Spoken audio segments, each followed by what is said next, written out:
Tiger music present. दूसरा के गाना पर वीडियो बना के हीरो बनता रे। गाड़ी दे हल छोड़ दे सारा ना तो लागे मारे। Music director DJ Kanchan Raj Hajipur Vaishali. दूसरा के गाना पर वीडियो बना के हीरो बनता रे। गाड़ी दे हल छोड़ दे सारा ना तो लागे मारे।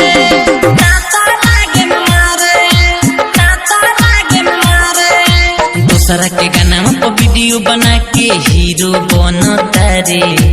गाड़ी दे हल छोड़ दे सारा ना तो लागे मारे।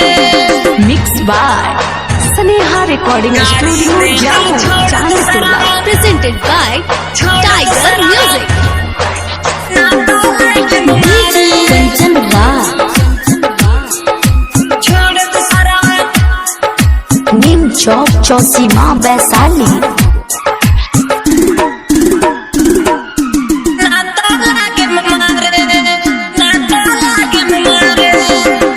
करतारे जमन बढ़िया नइखे काम रे। गाड़ी देख के नाम अपन करेली बदनाम रे। करतारे जमन बढ़िया नइखे काम रे। गाड़ी देख के नाम अपन करेली बदनाम रे। बात मान जोरे ई जान जोरे हमारा के पहचान जोरे। कपड़ा तोहर खोल के घुमा दे हो बहू घरे। गाड़ी दे हल छोड़ दे सारा ना तो लागे मारे।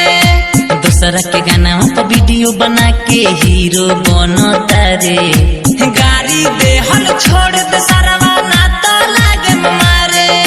Mix by Sneha recording studio Jamo Chandpur. Presented by Tiger Music. DJ Kanchan Raj Neem Chowk Chausima Vaishali. Mix by Sujeet बाबू।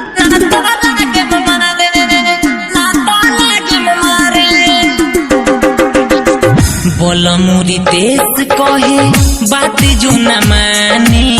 बुरा नहीं मन है तोहर भाई जैसन बानी। बोल मुरी देश कहे बात जो न मानी।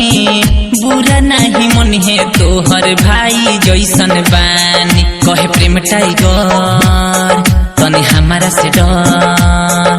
कहे प्रेम टाइगर तनी हमारा से डर।